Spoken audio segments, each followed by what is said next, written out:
모든 파티에는 반드시 끝이 있습니다. 흥겨웠던 음악이 멈추고 화려했던 조명이 꺼지는 순간 비로소 바닥에 흩어진 깨진 유리 조각과 어질러진 테이블, 숙취라는 차가운 현실을 마주하게 됩니다. 지난 10여 년간 세계 경제는 역사상 유례없는 거대한 파티를 즐겼습니다. 이름하여 이지 머니, 이지 머니, 딴 돈어의 시대였습니다. 2008년 금융위기 이후, 그리고 팬데믹을 거치며 전 세계 중앙은행은 수도꼭지를 틀어놓은 을 쏟아부었습니다. 기준금리는 %에 수렴했고 시장에는 유동성이 넘쳐났습니다. 돈을 빌리는 것은 너무나 쉬웠고 대가는 거의 없었습니다. 넘쳐나는 돈은 주식으로, 부동산으로 흘러들어갔습니다. 기업의 실적이나 내재 가치와는 무관하게 모든 자산의 가격이 치솟았습니다. 영원할 것이라 믿었습니다. 노동의 가치보다 자산의 증식 속도가 훨씬 빨랐던 그 시절, 빚을 내지 않는 사람은 바보 취급을 받았습니다. 벼락거지라는 자주 섞인 신조어가 탄생했던 것도 이 비이성적인 과열기였습니다. 경제학에는 잔인하지만 변하지 않는 철칙이 하나 있습니다. 공짜 점심은 없다. 우리가 누렸던 그 풍요는 공짜가 아니었습니다. 그것은 미래에 우리가 갚아야 할 빚이었고 미래 세대의 주머니를 미리 털어쓴 가불이었습니다. 그리고 이제 그 청구서가 도착했습니다. 인플레이션이라는 괴물이 잠에서 깨어나자 파티의 주최자였던 미국 연방준비제도 페드는 가장 먼저 걸어 잠갔습니다. 제로금리의 시대는 끝났습니다. 이제 돈에는 무거운 가격표가 붙었습니다. 금리가 오르자 하늘 높은 줄 모르고 치솟던 자산 가격은 중력을 이기지 못하고 추락하고 있습니다. 누군가에게는 기회였던 레버리지가 이제는 목을 조르는 올가미가 되어 돌아오고 있습니다. 지금 우리는 단순한 경기 침체가 아닌 경제의 패러다임이 완전히 뒤바뀌는 거대한 변곡점 위에 서 있습니다. 팽창의 시대에서 수축의 시대로, 완화의 시대에서 긴축의 시대로, 이 변화는 누군가에게는 고통스러운 몰락이 될 것이고 누군가에게는 부의 질서를 뒤집을 마지막 기회가 될 것입니다. 오늘 다큐멘터리에서 거대한 유동성의 썰물이 빠져나간 자리에 무엇이 드러나고 있는지, 대한민국 경제는 이 퍼펙트 스톰 앞에서 얼마나 안전한지, 그리고 다가오는 부채의 역습 속에서 개인은 어떻게 생존해야 하는지 냉정하게 추적해보려 합니다. 지금부터 값싼 돈의 시대가 남긴 폐허 너머의 이야기를 시작합니다. 위기는 도둑처럼 온다고 말하지만 사실 경제 위기는 문을 부수고 들어오기 전에 수많은 경고장을 먼저 보냅니다. 단지 우리가 그 소음 속에 신호를 듣지 못했거나 탐욕에 눈이 멀어 애써 무시했을 뿐입니다. 이지머니 시대의 종언을 알리는 첫 번째 경고장은 바로 인플레이션이라는 한동안 잊혔던 단어의 귀환이었습니다. 미국의 소비자물 가지수 CPI가 40년 만에 최고치를 기록했을 때 많은 경제학자와 정책 이반자들은 이를 일시적 트랜시토리이라고 오진했습니다. 팬데믹으로 막힌 공급망이 풀리면 해결될 가벼운 증상이라 낙관했죠. 잡히지 않았고 끈적하게 달라붙어 떨어지지 않았습니다. 결국 미 연준 페드은 자이언트 스텝이라는 극약 처방을 꺼내 들었습니다. 기준금리를 한 번에 0.75%포인트씩 올리는 이 전례 없는 속도전은 전 세계 금융시장을 공황 상태로 몰아넣었습니다. 이것은 단순히 수도꼭지를 잠그는 수준이 아니라 유동성이 흐르던 파이프 자체를 뜯어내는 충격이었습니다. 가장 먼저 비명을 지른 것은 가장 민감한 위험 자산들이었습니다. 팬데믹 기간 무섭게 치솟았던 기술주 중심의 나스닥 지수가 곤두박질 쳤고 디지털 금이라 칭송받던 비트코인을 비롯한 가상자산 시장은 순식간에 반토막이 났습니다. 스마트 머니, 스마트 머니 터머션은 이미 낌새를 채고 위험 자산을 투매하고 현금과 안전 자산으로 피신하고 있었습니다. 하지만 이것은 표면적인 증상일 뿐, 진짜 공포는 채권 시장 깊은 곳에서 감지되었습니다.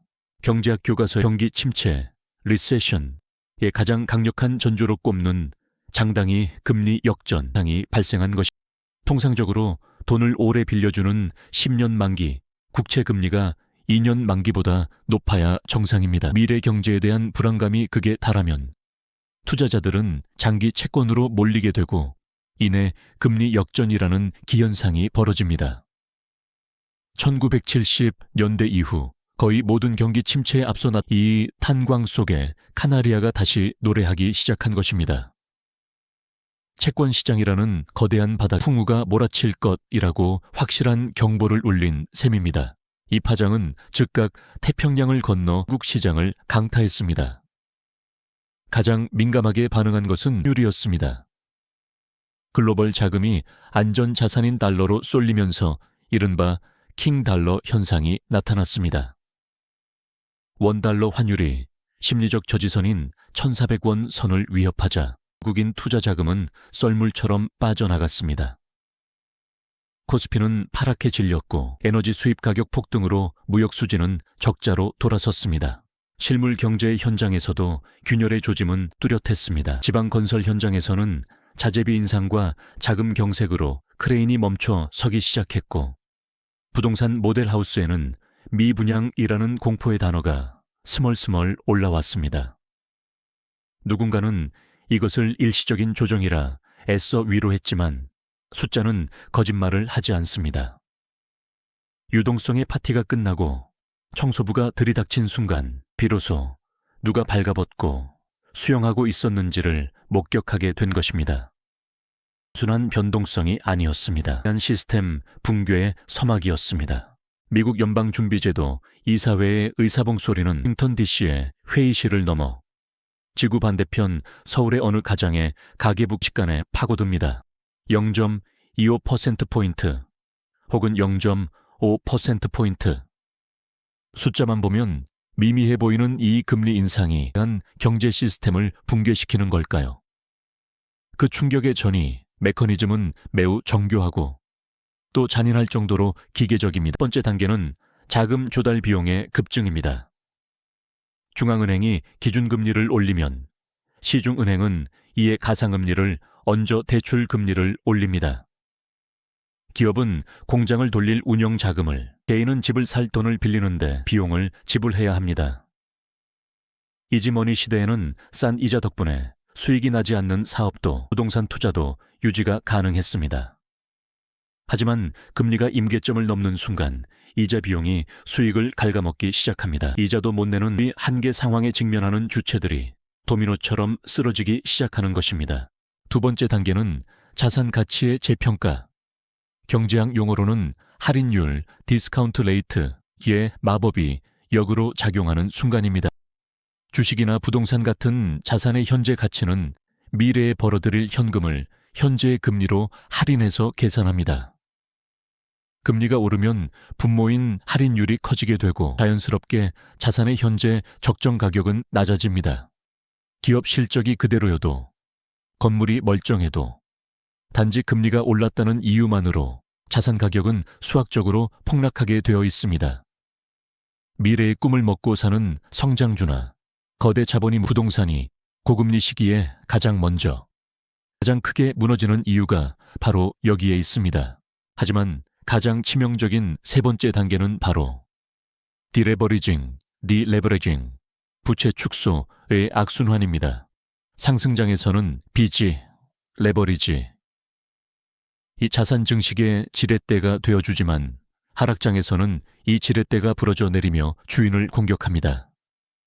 자산 가격이 하락하면 은행은 담보 가치가 떨어졌다고 출금 일부를 상환하라고 독촉합니다.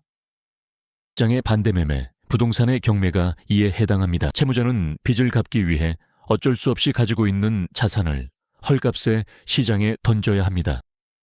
이 투매 물량은 자산 가격을 더 끌어내리고 이는 또다시 추가적인 담보 부족을 불러와 더 많은 투매를 유발합니다. 바닥인 줄 알고 샀던 사람들이 지하를 보게 되는 원리가 이 강제 청산의 메커니즘 때문입니다. 유동성이 말라붙은 시장에서 빚은 더 이상 기회의 사다리가 아닌 발목을 잡는 족쇄가 됩니다. 지금 우리 경제는 이 톱니바퀴가 가장 고통스러운 방향으로 회전하는 구간에 진입해 있습니다. 역사를 잊은 미래는 없다. 이 진부한 격언은 경제학에서 가장 섬뜩한 예언으로 작동합니다. 지금 우리가 겪고 있는 고금리와 고환율, 그리고 치하락의 공포는 인류 경제사에서 끊임없이 반복되어 온 부채 위기의 변주곡일 뿐입니다. 이지머니의 파티가 끝났을 때 기초 체력이 약한 국가들이 어떻게 무너져 내리는지 세계 지도는 이미 수많은 부도의 깃발들로 얼룩져 있습니다. 가장 먼저 우리의 기억 속에 각인된 1997년의 트라우마, IMF 외환위기를 복기해 봅시다.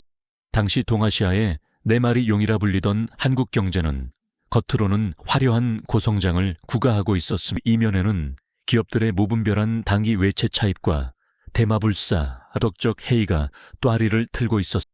미국의 금리 인상과 달러 강세가 시작되자 썰물처럼 빠져나가는 외국 자본을 막을 방파제는 어디에도 없었습니다. 신용등급은 추락했고 우리는 혹독한 구조조정이라는 대가를 치르고서야 겨우 달러 빚의 굴레에서 벗어날 수 있었습니다. 시선을 남미로 돌려보면 상황은 더욱 비극적입니다. 한국의 10대 부국이었던 아르헨티나는 포퓰리즘과 재정 적자라는 만성질환을 앓으며 지난 100년간 무려 9번의 디폴트, 채무 불이행을 선언했습니다. 정부가 빚을 갚기 위해 돈을 찍어내는 순간 휴지 조각이 됩니다. 연간 물가 상승률이 100%를 넘나드는 살인적인 인플레이션 속에서 국민들의 자산은 증발했고 중산층은 빈곤층으로 전락했습니다. 베네수엘라 역시 마찬가지입니다. 석유라는 검은 황금에 취해 산업 다각화를 소홀히 하고 복지 지출만 늘린 대가는 처참했습니다. 유가가 하락하고 미국의 제재가 시작되자 화폐 경제 시스템 자체가 붕괴해 물물 교환 시대로 퇴행해버린 것입니다. 최근에 튀르키예, 터키 사례는 경제 원칙을 거스른 대가를 보여주는 교과서. 세계가 인플레이션을 잡기 위해 금리를 올릴 때 에르도안 정부는 금리 인하가 물가를 잡는다는 기이한 독자 노선을 택했습니다. 결과는 참혹했습니다. 리라와 가치는 폭락했고 외국인 투자자들은 뒤도 돌아보지 않고 떠났습니다. 시장의 신뢰를 잃은 통화 정책이 얼마나 위험한지를 보여주는 생생한 반면교사입니다. 이들 국가의 공통점은 명확함에 취해 구조개혁을 미루고 부채 위에 모래성을 쌓았다는, 그리고 미국의 연준이 금리라는 무기를 꺼내 들었을 때, 즉 유동성의 썰물이 시작되었을 때 가장 먼저 발가벗겨진 채로 해안계에 남겨졌습니다. 기축 통화국이 아닌 나라의 비애이자 재정 건전성을 잃은 국가의 필연적인 말로입니다. 그렇다면 지금 2024년의 대한민국은 이 비극의 역사로부터 얼마나 안전한 거리에 서 있을까요? 과연 우리는 1997년의 그날과는 다르다고 있게 말할 수 있을까요?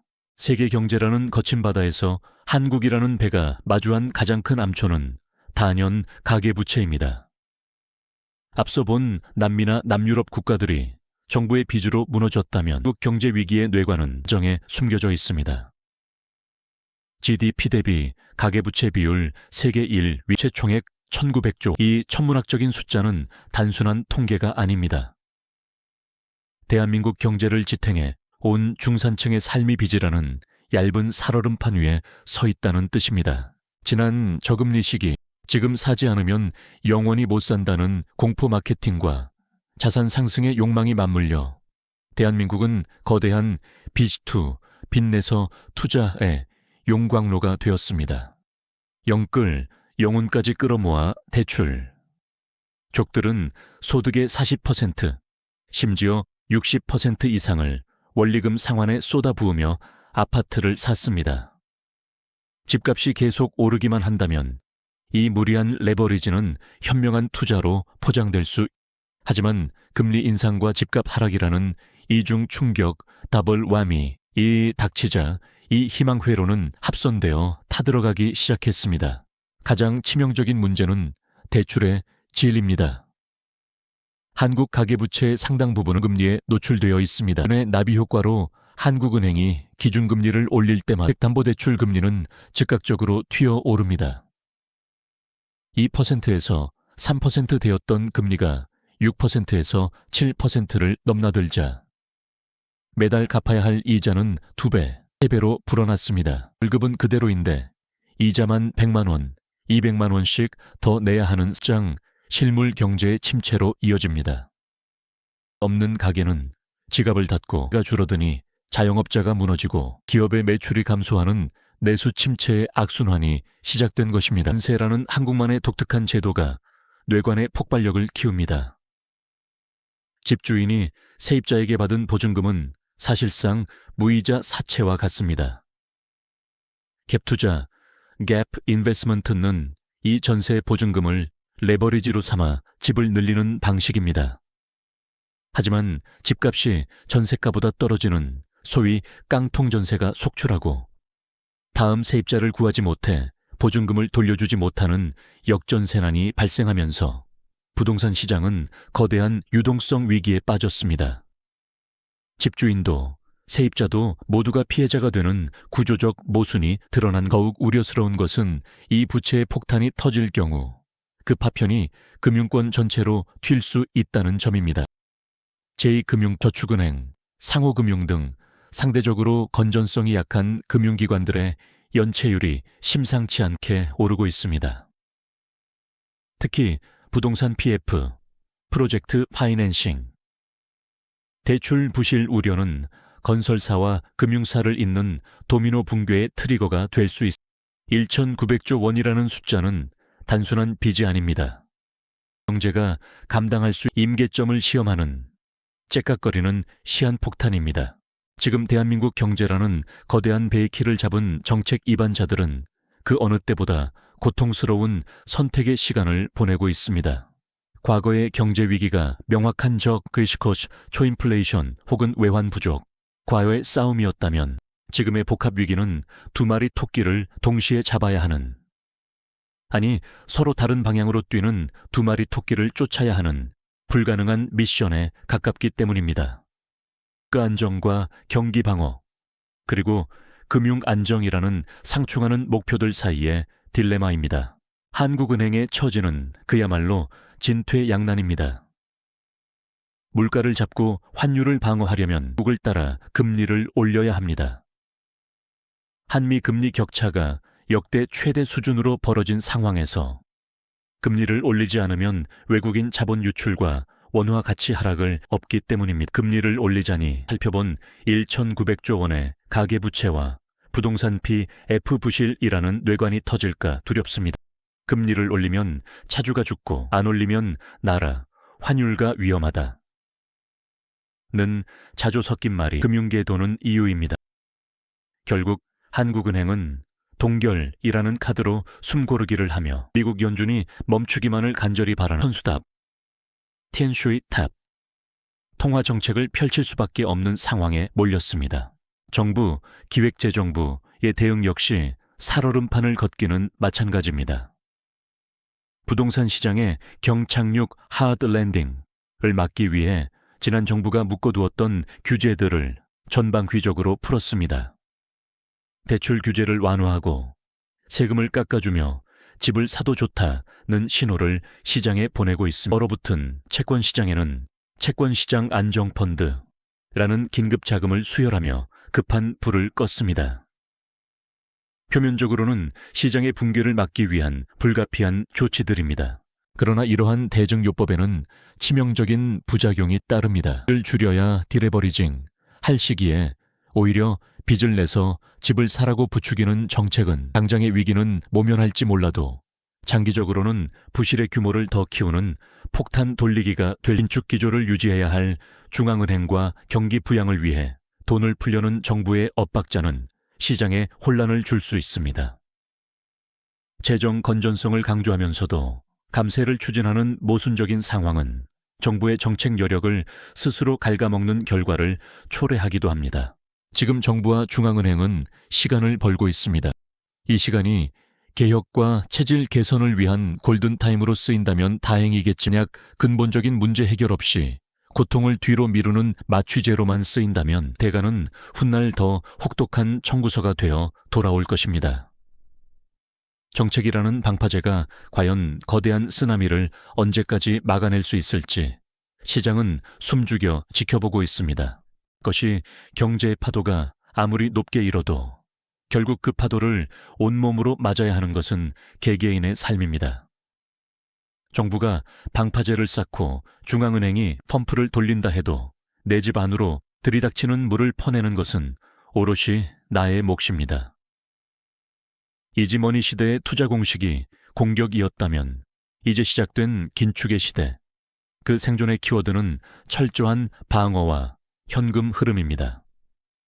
지금 수익을 쫓는 시기가 아니라 생존을 도모해야 하는 혹한기, 윈터 이즈 코밍의 입구에 서 있습니다. 첫 번째 전략은 혹독한 부채 다이어트입니다. 지난 10년 빚은 자산을 불려주는 마법의 지팡이였지만 고금리 시대의 빚은 자산을 갉아먹는 암세포와 같습니다. 풍금리 대출이나 생활비 목적의 신용대출 같은 나쁜 빚은 최우선으로 상환해야 합니다. 투자의 기대 수익률이 대출 이자율보다 낮다면 투자를 멈추고 빚을 갚는 것이 가장 확실한 수익률을 보장하는 재테크입니다. 레버리지를 줄여 딜레버리깅. 내 자산의 기초 체력을 가볍고 단단하게 만드는 것이 생존의 제일 원칙입니다. 두 번째는 현금 캐시의 재발견입니다. 인플레이션 시기에 현금을 들고 있는 것은 손해라는 통념이 있지만 시장 붕괴기에는 이야기가 다릅니다. 이때의 현금은 단순한 종이 조각이 아니라 미래의 기회를 잡을 수 있는 강력한 탄환이자 선택권, 옵션이 됩니다. 자산의 가격이 거품이 꺼지고 본질 가치 아래로 떨어질 때 헐값에 우량 자산을 주워 담을 수 있는 용기는 넉한 현금 유동성에서 나옵니다. 지금은 섣불리 바닥을 예단하고 떨어지는 칼날을 잡기보다는 안전한 예금이나 파킹 통장에 현금을 비축하며 때를 기다리는 인내심이 필요한 시점입니다. 이제는 투자의 관점을 시세 차익, 캐피털 게인, 현금 흐름, 인컴 게인으로 성장성이란 이름으로 미래의 꿈을 파는 주식보다는 당장 내 통장에 배당금을 꽂아주는 배당주나 확정금리를 주는 채권과 같은 자산의 매력이 커집니다. 불확실한 대박보다는 박행, 소소하지만 확실한 현금, 이 난세의 버팀목이 되어줍니다. 마지막으로 가장 중요한 자산은 바로 나 자신의 소득 능력입니다. 경기 침체기가 오면 자산 소득은 줄어들고 불확실해지지만 소득의 가치는 상대적으로 빛을 발합니다. 구조조정의 칼바람 속에서도 살아남을 수 있도록 직무 역량을 키우거나 파이프라인을 다각화하여 안정적인 현금 흐름을 창출하는 것. 이것이야말로 인플레이션과 불황을 동시에 해징할 수 있는 최고의 투자입니다. 폭풍우가 지나갈 때까지 납작 엎드려 웅크리는 것. 그것은 비겁함이 아니라 다음 상승장을 준비하는 가장 현명한 각자 도생의 전략입니다. 경제학자 슌페터는 자본주의의 역동성을 창조적 파괴, 크리에이티브 디스트럭션라고 정의했습니다. 낡고 비효율적인 것들이 파괴되는 고통스러운 과정 속에서 비로소 새로운 혁신과 성장이 싹튼다는 뜻입니다. 지금 우리가 겪고 있는 이 유동성의 수축과 자산 가치의 붕괴는 지난 10년간 경제 곳곳에 쌓인 거품과 비효율을 걷어내는 한 정화작용일지도 모릅니다. 이지머니의 시대가 남긴 교훈은 명확합니다. 땀 흘리지 않고 얻은 분은 신기루처럼 사라지기 쉽고 펀더멘털이 없는 성장은 사상 누각에 불과하다는 사실입니다. 비싼 돈의 시대는 저물었습니다. 앞으로 전개될 세상은 비싼 돈, 즉 가치 있는 돈의 시대입니다. 진짜 실력을 갖춘 기업만이 살아남고 현명한 안목을 가진 개인만이 자산을 지킬 수 있는 옥석 가리기의 장이 펼쳐질 것입니다. 역사는 반복됩니다. 1997년 IMF의 절망 속에 대한민국은 IT 강국으로 거듭났고 2008년 금융위기의 폐허 위에서 혁명이 꽃피웠습니다. 위기는 누군가에게는 재앙이었지만 준비된 누군가에게는 계층 이동의 사다리가 되어 주었습니다. 자산시장의 대폭락은 역설적으로 그동안 진입 장벽이 너무 높아 좌절했던 다음 세대에게는 진입 가능한 가격대를 선물하는 기회가 될 수도 있습니다. 부의 질서는 고정된 것이 아니라 위기라는 변곡점마다 끊임없이 재편되기 때문입니다. 지금의 겨울은 길고 혹독할 것입니다. 고금리 압박은 끈질기게 우리를 괴롭힐 것이고 저성장의 그늘은 사회의 가장 약한 고리부터 위협할 것입니다. 겨울이 없으면 봄도 없습니다. 중요한 것은 공포에 사로잡혀 웅크리고 있는 것이 아니라 차가운 머리로 현실을 직시하고 다가올 봄을 위해 씨앗을 준비하는 자세입니다. 파티는 끝났지만 우리의 삶은 계속됩니다. 거품이 꺼진 자리, 그 단단한 대지 위에서 다시 한번 신발끈을 동여매야 할 시간입니다. 변화하는 돈의 흐름을 읽고 부채의 파도를 넘어 마침내 도래할 새로운 성장의 사이클에 올라탈 준비가 되셔제나 기회의 다른 이름이었습니다. 화면 떠오르는 태양이 빌딩 숲을 비추며 화면 중앙에 부의 재편은 이미 시작되었다라는 자막이 떠오른다. 잠시 후 페이드 아웃, 대한민국 경제를 떠받치는 단 하나의 기둥을 꼽으라면 누구도 부인할 수 없이 반도체입니다. 전체 수출의 약 20%를 차지하며 시가총액의 30% 이상을 좌우하는 이 조그마한 실리콘 조각은 그동안 한국 경제의 모든 부실을 가려주는 화려한 착시 현상을 만들어 왔습니다. 반도체가 호황일 때 우리는 제조업 전반이 건강하다는 착각에 빠졌고 무역 흑자가 주는 안도감 속에 구조개혁을 미뤘습니다. 하지만 이제 그 반도체 방패에 금이 가기 시작했습니다. 반도체 겨울로는 단순한 업황의 등락을 의미하지 않습니다. 이것은 글로벌 공급망의 근본적인 재편을 의미합니다. 과거 우리는 기술은 미국에서 빌려오고 중국에 팔아넘기는 안미경 중에 줄타기로 재미를 보았습니다. 하지만 미중 패권 전쟁이 격화되면서 이 공식은 깨졌습니다. 미국은 한국의 공장을 미국으로 옮기라고 압박하고 중국은 한국의 기술 없이도 자립하겠다며 맹추격해 오고 있습니다. 이 샌드위치 신세 속에서 한국 반도체의 독보적 지위는 흔들리고 있습니다. 더 큰 문제는 반도체 외에는 기댈 곳이 없다는 자전거 경제 구조입니다. 철강, 석유화학 등 통적인 효자 종목들은 이미 중국의 저가 공세에 밀려 경쟁력을 잃어가고 있습니다. 반도체 수출이 꺾이자마자 무역 수지가 10개월 연속 적자를 기록했던 충격적인 사건은 경제가 얼마나 반도체라는 단일 품목에 위태롭게 매달려 있었는지를 증명합니다. 반도체가 기침하면 한국 경제는 독감에 걸린다. 이 말이 현실이 되었습니다. 삼성전자와 SK하이닉스의 실적 발표 날, 온 나라의 경제 지표가 출렁입니다.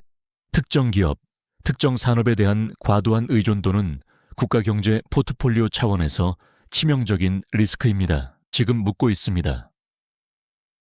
만약 반도체 신화가 끝난다면 대한민국은 무엇으로 먹고 살 것인가? 4차 산업혁명의 파도 속에서 새로운 먹거리를 찾지 못한 채 낡은 제조업의 영광에만 취해 있었던 대가는 성장률 저하라는 만성질환으로 돌아오고 있습니다.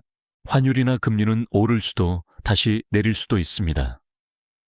하지만 한번 무너져 내리면 결코 되돌릴 수 없는 경제학에서 가장 무서운 상수가 하나 있습니다.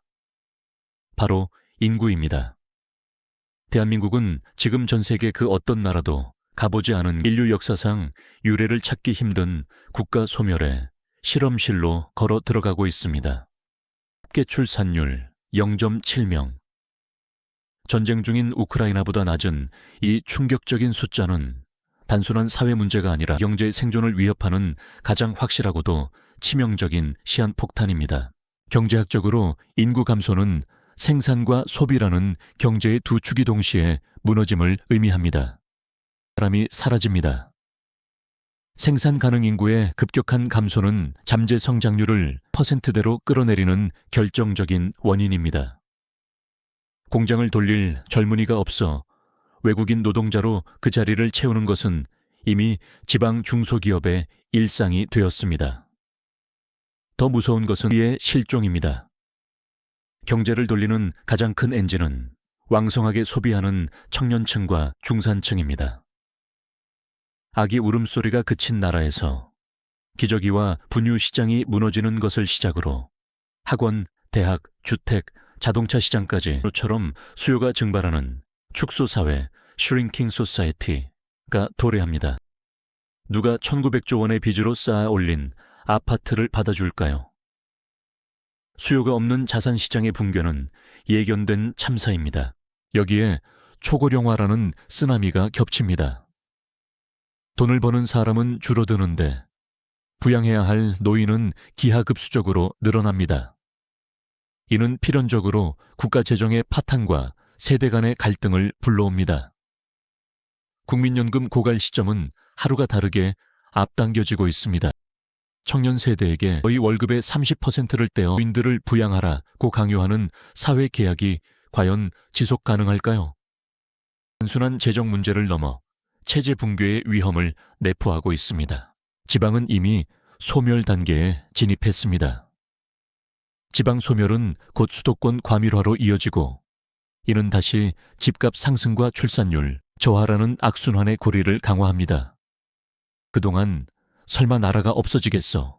라는 안이한 생각으로 골든타임을 허비했습니다.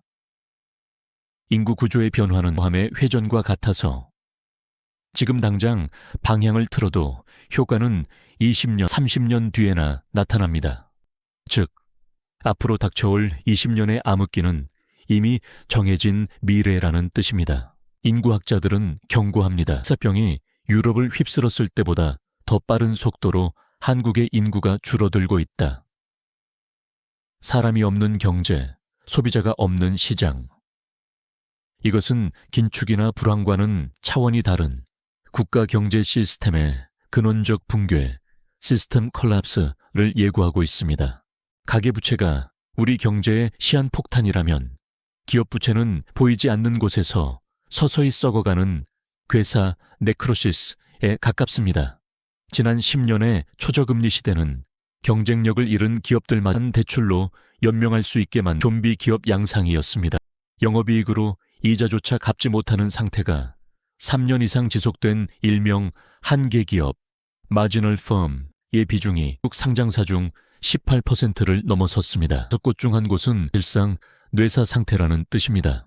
이들은 자본주의의 건강한 신진대사를 가로막는 혈전과 시장에서 퇴출당해 새로운 혁신 기업으로 흘러가야 할 자금과 인력을 이 좀비 기업들이 붙잡고 있기 때문입니다. 은행들은 당장의 대출 부실 처리가 두려워 이들에게 계속해서 기를 연장해주는 이른바 산소 호흡기 에버그리닝을 달아주며 문제를 덮어왔습니다. 금리 인상이라는 태풍이 불어닥치며 그 낡은 산소 호흡기마저 작동을 멈추려 하고 있습니다. 고금리는 좀비 기업에게 사형 선고나 다름없습니다. 조달금리가 오르면서 이자 비용은 눈덩이처럼 불어나고 경기 침체로 매출마저 줄어드니 더 이상 버틸 재간이 없습니다.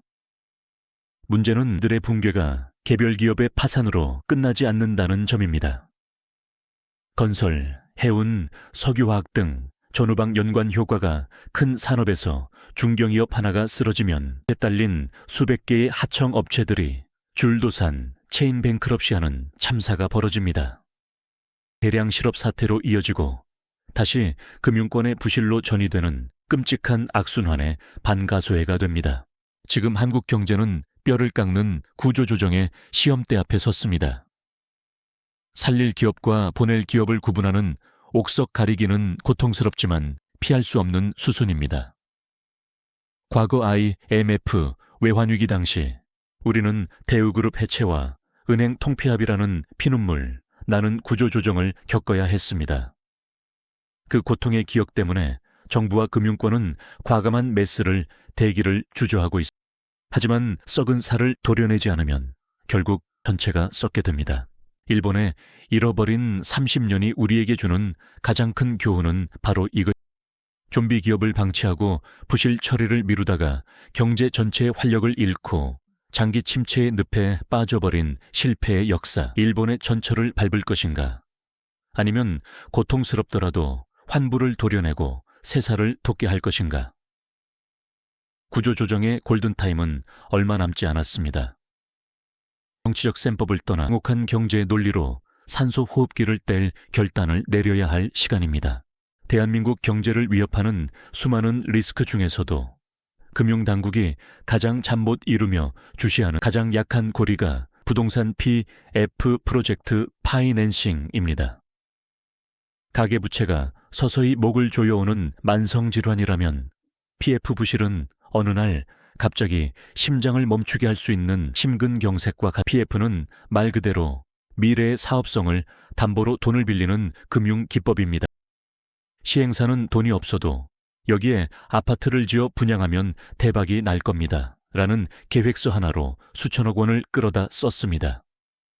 상승장에서는 이것이 금융선진기법으로 포장되었습니다.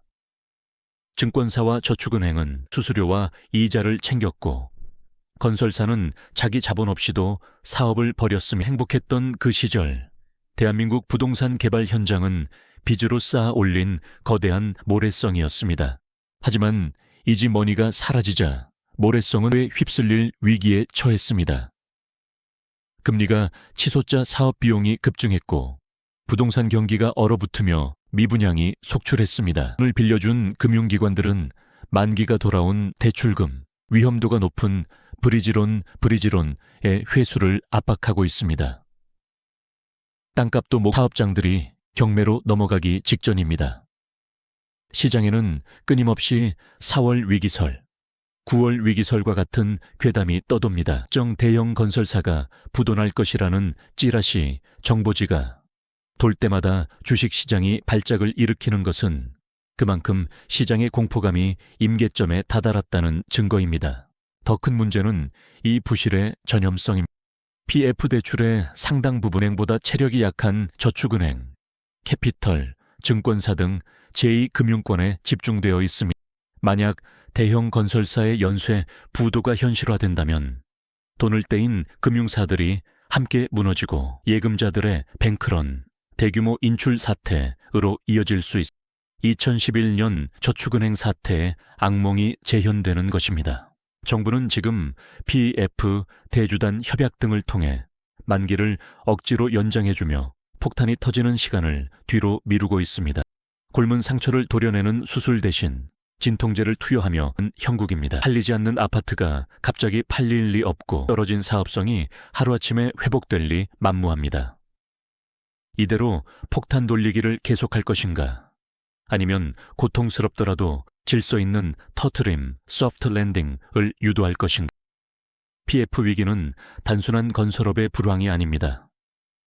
대한민국 금융 시스템의 신뢰를 건 물러설 수 없는 벼랑 끝 승부처입니다. 경제 위기는 태풍과 같다고 말합니다. 모두에게 비를 뿌리지만 누군가는 한 방공호 안에 비가 그치기를 기다리며 와인을 마시고 누군가는 얇은 판잣집 지붕이 날아갈까봐 밤새 비를 맞으며 떨어야 합니다. 복합 위기가 남길 가장 잔혹한 상처는 부의 초양극화, 그리고 대한민국 경제의 허리였던 중산층의 붕괴입니다. 인플레이션은 없는 자에게 부과되는 가장 가혹한 세금입니다. 라면값, 버스비, 전기세가 오르는 것은 부자들에게는 통계 수치에 불과하지만 서민들에게는 생존의 문제입니다. 실질 소득이 줄어든 저소득층은 당장 먹거리를 줄여야 하는 처참한 현실에 내몰립니다. 시장의 붕괴는 빚을 내서 집을 산 중산층을 정조준합니다. 대출까지 끌어와 장만했던 내 집이 하우스푸어의 족쇄가 되는 순간 그들은 빈곤층으로 추락할 위기에 처합니다. 가장 두려운 시나리오는 K자형 양극화입니다. 위기 이후 회복 과정에서 부유층의 자산은 V자로 반등하여 더 높이 올라가는 반면 서민과 중산층의 삶은 L자로 침체하여 바닥을 기는 현상입니다. 현금을 쥔 자산가들에게 지금의 폭락장은 바겐세일 기간일 뿐입니다. 헐값에 나온 아파트와 주식을 쓸어 담으며 부의 독점을 강화할 것입니다. 반면 빚에 쫓겨 자산을 헐값에 던져야 하는 사람들은 부의 사다리에서 영영 미끄러져 내려가게 됩니다. 계층 이동에 사다리가 끊어진 사회는 역동성을 잃습니다. 열심히 일하면 잘 살 수 있 믿음이 깨진 자리에 수저, 계급론과 한탕주의가 독버섯처럼 피어납니다. 코인과 도박에 빠지는 청년들, 묻지마 범죄의 증가, 그리고 깊어지는 세대 간, 계층 간의 갈등은 경제 지표로 특정할 수 없는 막대한 사회적 비용입니다. 중산층이 사라진 모래시계형 사회는 민주주의와 시장 경제의 기반마저 위협합니다. 소비 여력이 있는 중산층이 없으면 내수 시장은 살아날 수 없고 사회적 안전망이 무너지면 포퓰리즘 정치가 득세하게 됩니다. 지금 우리는 GDP 숫자를 걱정할 때가 아닙니다. 공동체의 결속력 자체가 해체되는 사회적 파산을 걱정해야 할 시점입니다. 자도생, 나만 아니면 돼 라는 비명 섞인 구호가 상식이 되어버린 시대. 이것이 바로 긴축의 시대가 우리에게 보여주는 가장 쓸쓸한 민낯입니다. 지금까지 우리는 한국 경제를 옥죄고 있는 부채, 인구, 지정학, 그리고 시스템의 붕괴 위기를 낱낱이 살펴보았습니다. 진단은 끝났습니다. 환부는 명확하고 병명은 심각합니다. 남은 것은 수술대에 오르는 일뿐입니다. 하지만 이 수술은 진통제 몇 알로 끝나는 가벼운 처치가 아닙니다. 뼈를 깎고 살을 도려내야 하는 스럽지만 피할 수 없는 대수술입니다. 바로 구조개혁기입니다. 성장기, 대한민국은 선진국이 닦아놓은 길을 빠르게 쫓아가는 패스트 팔로워, 파스트 팔로워 전략으로 성공했습니다. 정답이 있는 시험을 치르는 것과 같았습니다. 하지만 이제 우리는 아무도 가보지 않은 길을 개척해야 하는 퍼스트 무버의 단계에 진입했습니다. 과거의 성공 방정식이었던 대기업 중심의 수출 주도, 제조업 올인, 장시간 노동이라는 낡은 지도로는 더 이상 미래로 나아갈 수 없습니다. 가장 시급한 것은 노동개혁기입니다. 한 번 채용하면 정년까지 보장되지만 생산성은 떨어지는 경직된 노동시장 구조로는 급변하는 차 산업혁명 시대에 대응할 수 없습니다. 기업은 사람을 뽑기를 두려워하고 청년들은 일자리를 찾지 못하는 일자리 미스매치의 비극을 끝내야 합니다. 유연하면서도 안정적인 한국형 유연 안정성 플렉시커티를 사회적 대타협을 통해 만들어내야 합니다. 다음은 교육개혁기입니다. 산업 현장에서는 AI와 로봇을 다룰 인재가 없다고 아우성인데 대학은 여전히 수십 년 전 커리큘럼으로 인격 인력을 배출하고 있습니다. 학령 인구가 줄어드는 상황에서 경쟁력 없는 대학을 과감히 구조조정하고 평생 교육 시스템으로 전환하는 것은 국가 생존의 문제입니다. 마지막으로 미래 세대의 짐을 덜어줄 연금 개혁은 더 이상 미룰 수 없는 시한폭탄입니다. 더 내고 덜 받는 개혁이 인기 없는 정책일지라도 정치적 유불리를 떠나 결단해야 합니다. 이 모든 개혁에는 막대한 고통과 저항이 따릅니다. 기득권의 반발, 이해관계의 충돌, 그리고 정치적 갈등이 뻔히 예상됩니다. 하지만 지금 이 골든타임을 놓친다면 서히 끓는 물속에 개구리처럼 죽어갈 것입니다. 일본이 잃어버린 30년을 겪었던 이유는 위기를 몰라서가 아니라 알면서도 고통이 두려워 개혁을 미뤘기 때문입니다. 지금 우리에게 필요한 것은 당장의 달콤한 사탕 발림이 아니라 쓰지만 몸을 살리는 쓴 약을 삼킬 용기입니다. 낡은 지도를 버리고 새로운 길을 내는 것, 그것만이 소멸해가는 대한민국을 다시 뛰게 할 유일한 해법입니다. 우리는 긴 여정을 통해 값싼 돈의 파티가 끝난 후 찾아온 차가운 현실을 목격했습니다. 부채의 역습, 자산의 붕괴, 인구 소멸이라는 구조적 위기까지. 지금 우리가 마주한 이 거대한 파도는 순히 지나가는 소나기가 아니라 경제의 판을 뒤집는 위대한 리셋의 과정임을 확인했습니다. 많은 사람들이 묻습니다. 언제쯤 다시 좋아질까요? 언제 집을 사고 언제 주식을 사야 할까요? 이 질문은 틀렸습니다. 우리가 물어야 할 것은 언제가 아니라 어떻게입니다. 과거의 방식, 과거의 성공 방정식이 통하지 않는 새로운 세상에서 나는 어떻게 살아남고 어떻게 변화할 것인가를 물어야 합니다. 역사는 우리에게 분명한 진실 하나를 속삭입니다. 가장 어두운 시간은 해가 뜨기 직전이다. 자본주의 역사상 모든 위기는 부의 주인을 바꾸는 거대한 변곡점이었습니다. 1929, 년 대공황, 1970, 년 5.1 쇼크, 2008, 년 금융위기. 혼란의 폐허 속에서도 누군가는 절망하며 주저앉았지만 누군가는 헐값이 된 자산과 새로운 기술을 움켜쥐며 다음 시대의 거인으로 성장했습니다. 지금의 이 고통스러운 긴축의 시간은 거품을 걷어내고 진짜 실력을 갖춘 자들만을 다음 라운드로 초대하기 위한 경제의 냉혹한 입장권 심사일지도 모릅니다. 이제 이지머니의 기댄 요행의 시대는 갔습니다. 앞으로 다가올 퀄리티 머니, 퀄리티 머니는 땀과 인내, 성찰을 요구합니다. 끊임없이 공부하고 현금 흐름을 지키며 공포에 압도되지 않는 냉철한 이성을 가진 자들에게 이 위기는 단군 이래 최대의 기회가 될 것입니다. 겨울은 춥곡입니다. 하지만 겨울이 오지 않으면 봄의 꽃은 피지 않습니다. 지금 우리가 겪는 이 시련이 훗날 우리 경제를 더 단단하게 만든 성장통으로 기록될지 아니면 쇠락의 길로 접어든 변곡점으로 기록될지는 바로 오늘을 살아가는 우리의 선택에 달려 있습니다. 파도는 멈추지 않을 것입니다. 하지만 유능한 뱃사공은 또를 탓하지 않고 닻을 올립니다. 거품이 사라진 정직한 땅 위에 다 희망의 씨앗을 심을 시간입니다. 당신은 준비되셨습니까?